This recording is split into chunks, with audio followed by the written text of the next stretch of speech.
Hi students, ಈ ವಿಡಿಯೋದಲ್ಲಿ ನಾವು ಲಾಂಗ್ ಆ್ಯಂಡ್ ಶಾರ್ಟ್ ಸ್ಟಿಚಸ್ನ ನೋಡ್ತಾ ಇದ್ದೀವಿ.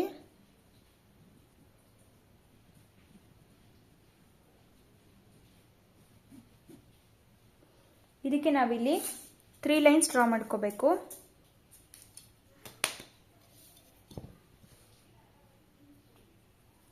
ಫಸ್ಟ್ 2 ಲೈನ್ಸ್ ಬಂದ್ಬಿಟ್ಟು ನಿಮಗೆ 1 ಸೆಂಟಿಮೀಟರ್ ಅಷ್ಟು ಗ್ಯಾಪಲ್ಲಿರಬೇಕು. ನೆಕ್ಸ್ಟ್ ಲೈನ್ ಬಂದು ನಿಮಗೆ ಅರೌಂಡ್ 2 ಸೆಂಟಿಮೀಟರ್ ಅಷ್ಟು ಗ್ಯಾಪ್ ಇರಬೇಕು. ಅಂದರೆ ಇದು 1/2 ಸೆಂಟಿಮೀಟರ್ ಅಷ್ಟು ಗ್ಯಾಪು, ಇದು ಒಂದು 2 ಅಥವಾ 1.5 ಸೆಂಟಿಮೀಟರ್ ಅಷ್ಟು ಗ್ಯಾಪು. 1/2 ಸೆಂಟಿಮೀಟ್ರು, ಇದು 1.5 ಸೆಂಟಿಮೀಟರ್ ಗ್ಯಾಪ್.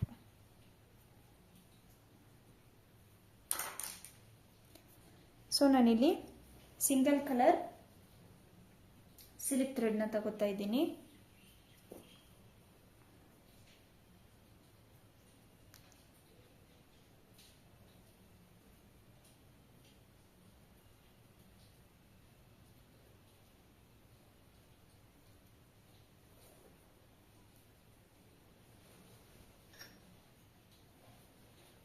ತಗೊಂಡಾದ್ಮೇಲೆ ಫಸ್ಟು ಕೆಳಗಡೆ ಲೈನಿಂದ ಸ್ಟಾರ್ಟ್ ಮಾಡಬೇಕು. ಒಂದು ಲೂಪ್ ತಗೊಂಡ ಮೇಲೆ ಅದರಿಂದ ಡೈರೆಕ್ಟು ಫಸ್ಟ್ ಲೈನ್ ಏನಿದೆ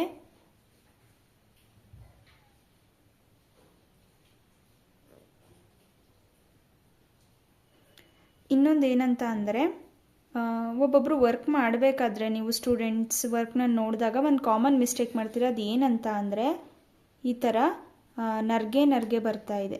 ಅಂದರೆ ಸ್ಟಿಚ್ ಮಾಡಿದಾಗ ಈ ಥರ ನರ್ಗೆ ಬರುತ್ತೆ.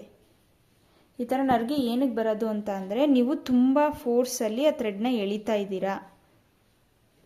ಇವಾಗ ಈ ಬಟ್ಟೆ ಎಷ್ಟು ಲೆಂತ್ ಇದೆ ಅಷ್ಟೇ ಲೆಂತ್ಗೆ, ಅಂದರೆ ಈ ಲೈನಿಂದ ಈ ಲೈನ್ಗೆ ಎಷ್ಟು ಲೆಂತ್ ಬೇಕೋ ಅಷ್ಟೇ ಥ್ರೆಡ್ನ ನೀವು ಕ್ಲೀನಾಗಿ ಲಾಕ್ ಮಾಡಿದ್ರೆ ಅಷ್ಟು ಬರಲ್ಲ. ನೀವು ಫುಲ್ಲು ಫೋರ್ಸಾಗಿ ಎಳೆದಾಗ ಇದು ರಿಂಕಲ್ಸ್ ಬಂದ್ಬಿಡುತ್ತೆ. ಸೊ ಅದನ್ನು ಅವಾಯ್ಡ್ ಮಾಡಿ. ಈಗ ಫಸ್ಟ್ ಲಾಕ್ ಆದಮೇಲೆ ಸೆಕೆಂಡ್ ಲೈನಿಗೆ ಲಾಕ್ ಮಾಡಿದ್ಮೇಲೆ ಡೈರೆಕ್ಟ್ ನೀವು ಹಿಂದ್ಗಡೆ ಈ ಥ್ರೆಡ್ನ ಎಳ್ಕೋಬೇಕು. ಆವಾಗ ಇಲ್ಲಿ ಆಟೋಮೆಟಿಕಲಿ ಒಂದು ಲಾಕ್ ಫಾರ್ಮ್ ಆಗುತ್ತೆ. ಅದಾದಮೇಲೆ ಒಂದಿಲ್ಲಿ ನಾರ್ಮಲ್ ಸ್ಮಾಲ್ ಲಾಕ್. ನೆಕ್ಸ್ಟು ಸ್ವಲ್ಪ ಡಿಸ್ಟೆನ್ಸ್ನ ಬಿಟ್ಟು ಮತ್ತೆ ಫಸ್ಟ್ ಲೈನ್ಗೆ ಲಾಕ್, ಸೆಕೆಂಡ್ ಲೈನ್ಗೆ ಲಾಕ್, ಇನ್ನೊಂದು ಶಾರ್ಟ್ ಸ್ಟಿಚ್ ಮಾಡದೆ ಬ್ಯಾಕ್ ಸೈಡ್ ಬರಬೇಕು. ಮತ್ತು ಸೈಡಿಗೆ ಒಂದು ಲಾಕ್,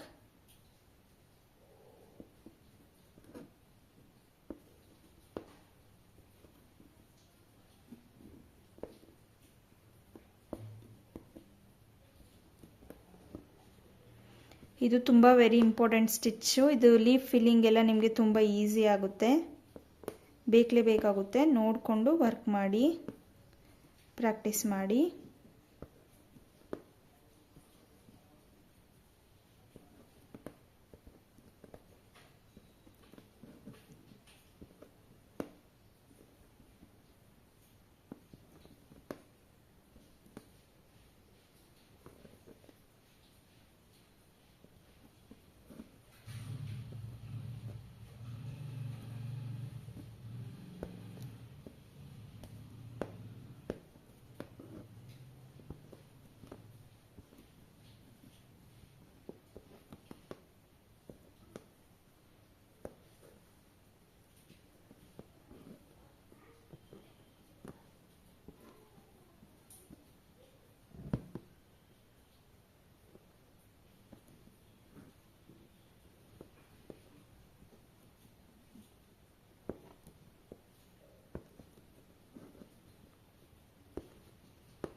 ಇದರಲ್ಲಿ ನೋಡ್ಬೋದು ನೀವು, ಇವೆರಡು ಶಾರ್ಟ್ ಸ್ಟಿಚ್ಚು, ಇದು ಡೈರೆಕ್ಟ್ ಲಾಂಗ್ ಸ್ಟಿಚ್.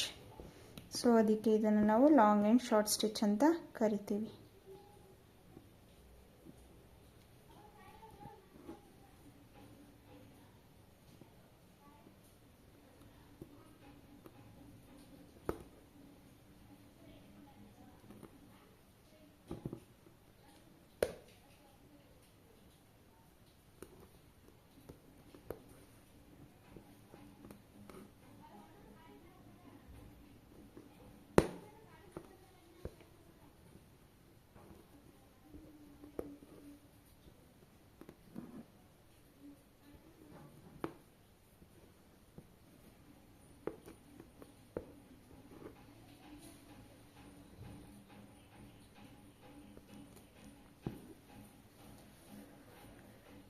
ಸೊ ಇದು ಲಾಂಗ್ ಆ್ಯಂಡ್ ಶಾರ್ಟ್ ಸ್ಟಿಚ್. ಇದರಲ್ಲೇ ಬೇರೆ ಟೈಪು ಇದೆ, ಅದನ್ನ ಹೇಗೆ ಮಾಡೋದಂತ ತೋರಿಸ್ತೀನಿ. ಈ ವಿಡಿಯೋದಲ್ಲಿ ನಾವು long and short leaf filling ನೋಡ್ತಾ ಇದ್ದೀವಿ.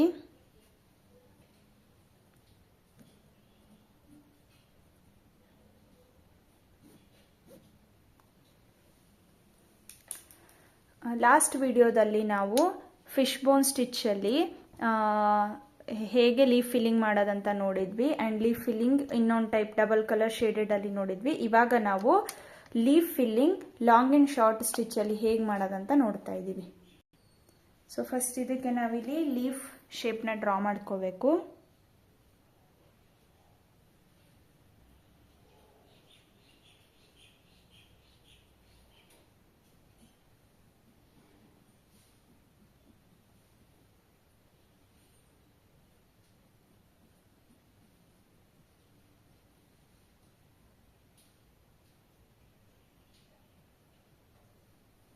ಈ ಥರ ಲೀಫ್ ಡ್ರಾ ಮಾಡಾದ್ಮೇಲೆ ನಾವು ಇದ್ರ ಒಳಗಡೆ ಇನ್ನೊಂದು ಲೀಫ್ನ ಡ್ರಾ ಮಾಡ್ಕೋಬೇಕು.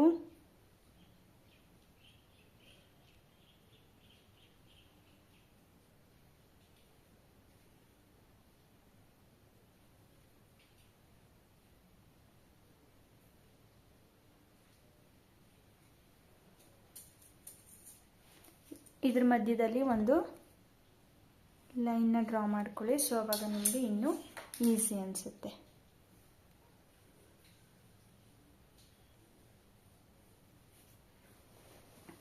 ಫಸ್ಟು ನಾವಿವಾಗ ಈ ಪಾಯಿಂಟಿಂದ ಸ್ಟಾರ್ಟ್ ಮಾಡಬೇಕು. ಫಸ್ಟು ಇಲ್ಲಿ ಲಾಕ್ ಮಾಡಿ ಫಸ್ಟ್ ಶೇಪಲ್ಲಿ, ನೆಕ್ಸ್ಟು ಲಾಸ್ಟ್ ಶೇಪಲ್ಲಿ ಲಾಕ್ ಮಾಡಿ ರಿಟರ್ನ್ ತಗೋಬೇಕು. ಮತ್ತು ಇಲ್ಲಿ ಅಗೇನ್ ಲಾಕ್ ಮಾಡಬೇಕು. ಈ ಸೈಡಲ್ಲಿ first stitch, second stitch, direct back stitch,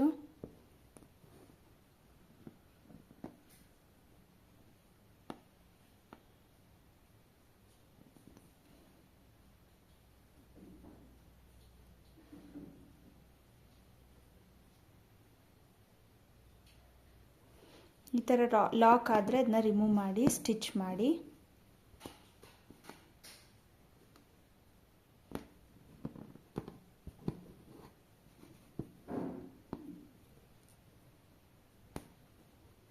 First stitch, second stitch, direct back stitch, small lock stitch, first stitch, second stitch, direct back stitch, one small lock stitch, first stitch, second stitch, direct back stitch, one small stitch, first stitch, second stitch, direct back stitch, one small stitch, first stitch, second stitch, direct back stitch, one small stitch, first stitch, second stitch, direct back stitch, one small stitch.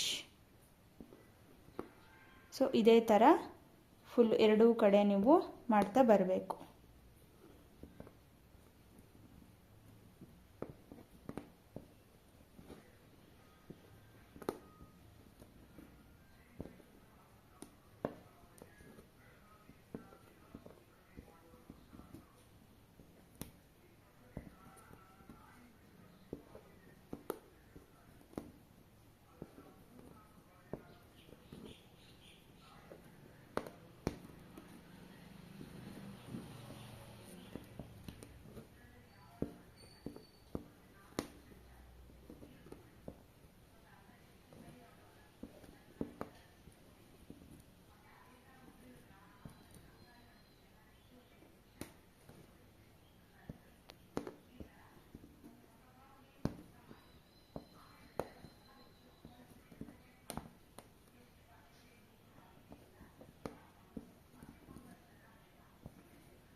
End lock.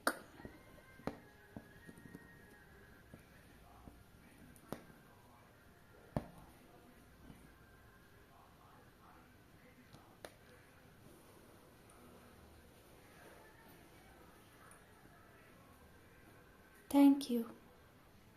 Next ನಾವು ಇದರಲ್ಲೇ double coloured leaf filling ನೋಡೋಣ.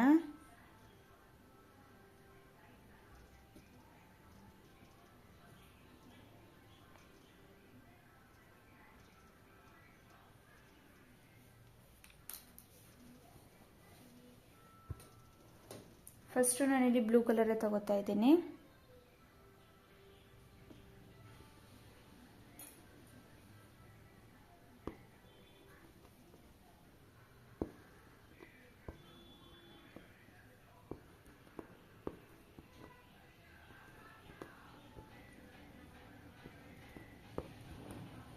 First ಒಂದು side ಪೂರ್ತಿ fill ಮಾಡಬೇಕು.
ಇಲ್ಲಿ ಒಂದು end lock ಮಾಡಬೇಕು.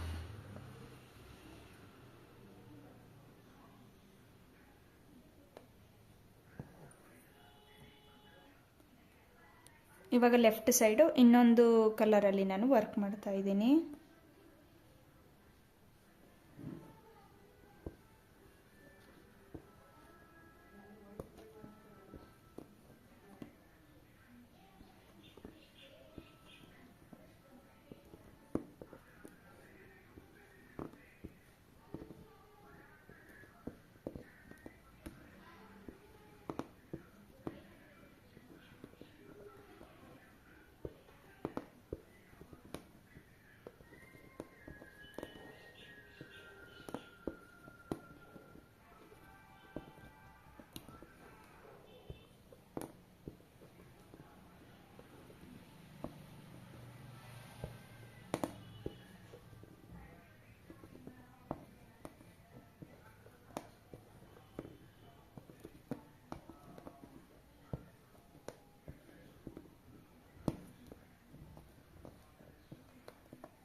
ಇದು ಡಬಲ್ ಶೇಡೆಡು.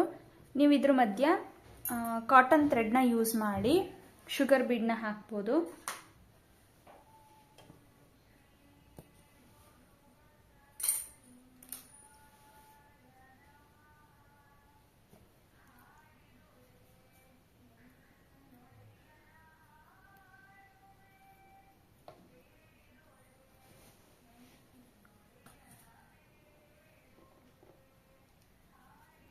ನಾನಿಲ್ಲಿ ಮಲ್ಟಿ ಕಲರ್ ಶುಗರ್ ಬೀಡ್ ತಗೋತಾ ಇದ್ದೀನಿ.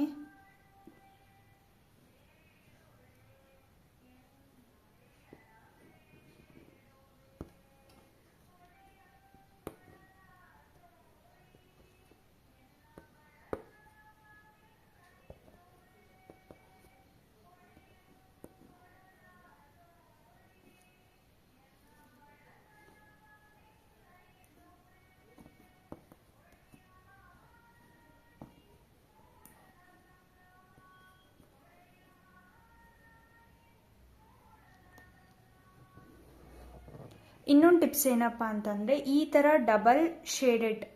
ಡಬಲ್ ಕಲರ್ ಸಿಲ್ಕ್ ಥ್ರೆಡ್ಡಲ್ಲಿ ನೀವು ವರ್ಕ್ ಮಾಡಿದಾಗ ಸಿಲ್ಕ್ ಥ್ರೆಡ್ಡಲ್ಲಿ ಔಟ್ಲೈನ್ ಕೊಡೋಕೆ ಹೋಗ್ಬಿಡಿ. ಅದ್ರ ಬದಲು ಶುಗರ್ ಬೀಡ್ ಅಥವಾ ಕಟ್ ಬೀಡಲ್ಲಿ ಕೊಡಿ, ತುಂಬ ಚೆನ್ನಾಗಿ ಕಾಣುತ್ತೆ. ಸಿಂಗಲ್ ಕಲರಲ್ಲೇ ನೀವು ಲೀಫ್ ಫಿಲ್ಲಿಂಗ್ ಮಾಡಿದಾಗ ಅದಕ್ಕೆ ಬೇಕಿದ್ರೆ ನೀವು ಸಿಲ್ಕ್ ಥ್ರೆಡ್ಡಲ್ಲಿ ಔಟ್ಲೈನ್ ಕೊಟ್ಟರೆ ಚೆನ್ನಾಗಿ ಕಾಣುತ್ತೆ. Thank you.